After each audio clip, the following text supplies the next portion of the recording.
छात्र आंदोलन के दौरान AK-47 से फायरिंग के खिलाफ आरजेडी ने लोक भवन मार्च निकाला। हालांकि मार्च को आयकर गोलंबर पर ही रोक दिया गया। पुलिस की तरफ से की गई बैरिकेडिंग ने कार्यकर्ताओं को आगे नहीं बढ़ने दिया। मार्च में शामिल नेता प्रतिपक्ष तेजस्वी यादव को पुलिस ने हिरासत में ले लिया है और सचिवालय थाना लाया गया है। तेजस्वी यादव के नेतृत्व में निकला राजभवन मार्च डाक बंगला और इनकम टैक्स चौराहे के बीच काफी तनावपूर्ण हो गया था।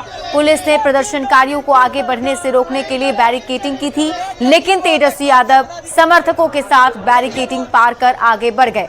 इसके बाद पुलिस ने वाटर कैनन का इस्तेमाल किया। आरजेडी कार्यकर्ताओं के हाथों में तिरंगा था और वे सरकार के खिलाफ नारेबाजी कर रहे थे। वहीं वाटर कैनन के इस्तेमाल पर आरजेडी नेता तेजस्वी यादव ने सरकार पर निशाना साधा और कहा कि वो जेल जाने से नहीं डरते, बिहार के लिए आवाज उठाना जारी रहेगा।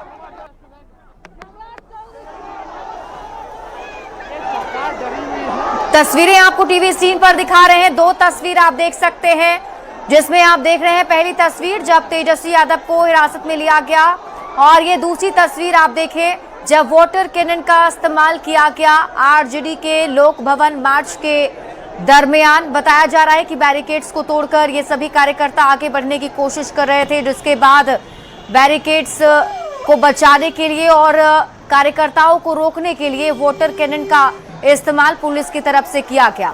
ये तस्वीर जो हम आपको दिखा रहे हैं ये उस बस की तस्वीर है जिसके ऊपर आप देख सकते हैं कार्यकर्ता चढ़ गए हैं। सम्राट चौधरी के आदेश पे हुआ है सब कुछ। तेजस्वी जी कह रहे हैं कि पदाधिकारियों का ट्रांसफर हो गया है।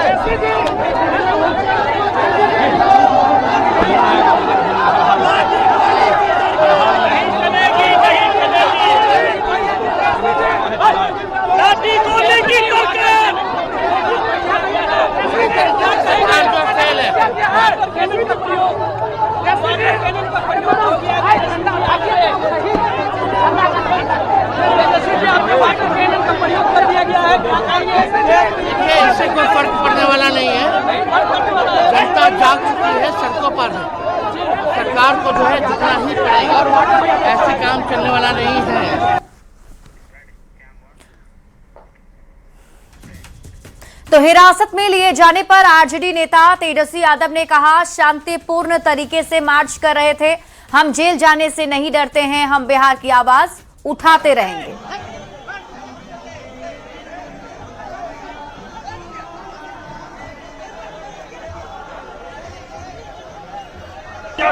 लोगों का मार्च राजभवन तक का था, लेकिन इनकम टैक्स पे ही रोक दिया गया। इस जुर्म के खिलाफ हम लोग आगे लड़ाई लड़ते रहेंगे। जेल भेजने से हम लोग डरने वाले लोग नहीं हैं। हमारे भगवान श्री कृष्ण का ही जन्म जो है जेल में हुआ था और छात्रों के हक और अधिकार के लिए, बेरोजगारी मिटाने के लिए, पेपर लीक रोकने के लिए, पारदर्शिता परीक्षा के लिए, इन सब सारी चीज़ों के लिए, अच्छी शिक्षा व्यवस्था के लिए, अच्छी स्वास्थ्य व्यवस्था के लिए, बिहार को आगे बढ़ाने के लिए, बिहार के भविष्य को बेहतर करने के लिए हम लोग हमेशा आवाज उठाते रहेंगे, लड़ाई लड़ते रहेंगे। तो छात्र आंदोलन के दौरान AK-47 से फायरिंग के मामले को लेकर आरजेडी नेता तेजस्वी यादव ने कहा कि छात्रों पर किसके आदेश पर गोली चली, जवाबदेही तय होनी चाहिए। नौजवानों के भविष्य से खिलवाड़ हो रहा है, जनता चुप नहीं बैठने वाली है, हमें न्याय चाहिए। जवाबदेही तय होनी चाहिए, किसके आदेश पे जो है गोली चला है और जिस हिसाब से बिहार पेपर लीक का केस बनता जा रहा है, छात्र नौजवानों के भविष्य के साथ खिलवाड़ हो रहा है, जनता चुप बैठने वाली नहीं है, न्याय चाहिए। सुप्रीम कोर्ट में सरकार गई थी और सरकार ने माना कि सिवान में AK-47 का इस्तेमाल हुआ है, लेकिन जब सुप्रीम कोर्ट से चाहे वो पक्ष हो, चाहे विपक्ष हो, चाहे वो स्टूडेंट हो, चाहे इस भारत का आम नागरिक बहुत उम्मीद की नज़रों से देखता है। हमें पूरी उम्मीद थी कि सुप्रीम कोर्ट में जो न्यायाधीश बैठेंगे कुर्सी पे, महिला होने के नाते मैं बोलती हूँ कि कहीं ना कहीं वो भी मैरिड हों। हमारे पार्टी के गवर्नर साहब हैं नहीं, उनके ACS मिलेंगे, पार्टी के डेलीगेशन उनसे जाकर के मेमोरेंडम देगा।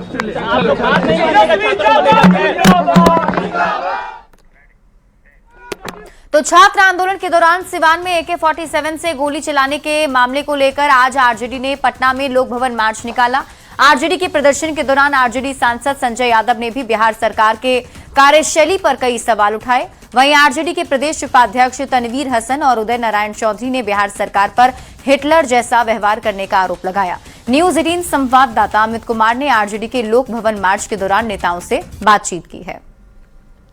आज राजभवन लोक भवन जो है मार्च किया है और यहाँ देख सकते हैं कि आरजेडी के पुराने जो नेता हैं वो बैरिकेडिंग तोड़ के आगे बढ़े हैं। यहाँ पे जो हैं उपाध्यक्ष हैं आरजेडी के, बात करते हैं तनवीर हसन साहब हैं। तनवीर साहब, जिस तरह से आप लोग आज आंदोलन कर रहे हैं, पुलिस आगे नहीं बढ़ने दे रही है, क्या कहेंगे? पुलिस का काम है रोकना। हाँ।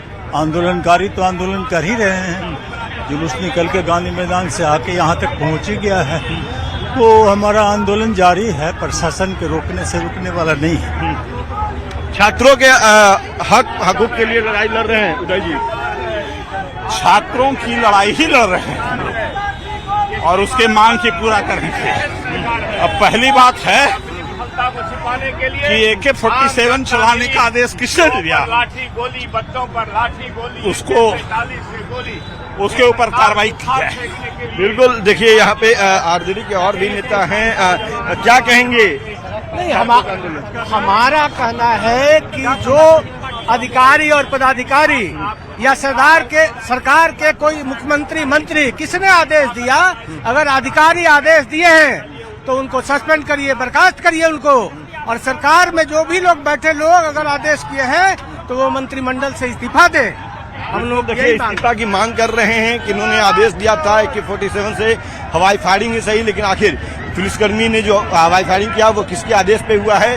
और हालांकि सिवान एसपी को जो है वो मुख्यालय अटैच कर दिया गया है। बावजूद इसके आरजेडी के नेताओं कार्यकर्ताओं का ये आंदोलन जो है वो छात्रों को जो है न्याय दिलाने को लेकर के किया जा रहा है, ऐसा कहना है आरजेडी के नेताओं का। कैमरा पर्सन अजय दुबे के साथ अमित कुमार, न्यूज 18 पटना।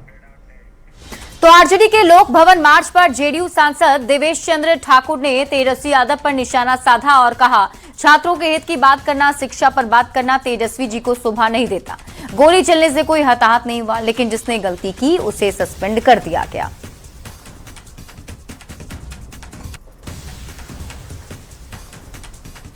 चलिए, देर से आए, दूर से आए, देर से आए। ऐसा है कि छात्रों के हित की बात करना, शिक्षा के सवाल पर सब बात उठाना, मैं समझता हूँ तेजस्वी जी को ये बहुत ज़्यादा शोभा नहीं देता। मैं समझता हूँ कभी पढ़ाई लिखाई से तो कोई सरोकार रहा नहीं, लेकिन ठीक है, युवा नेता हैं, हमारे राज्य के नेता हैं, हम उतना सम्मान करते हैं ज़रूर। लेकिन वो जो अगर गोली चली किसी की गलती से या जो भी गलती चली उससे किसी की कोई हतोहात तो नहीं हुई, लेकिन हाँ निश्चित रूप से वो गलत है, उसे सस्पेंड कर दिया गया। उसकी इंक्वायरी होगी क्या हुआ, गलती से चला क्या नहीं, जो कानूनन सजा है उसको मिलेगी।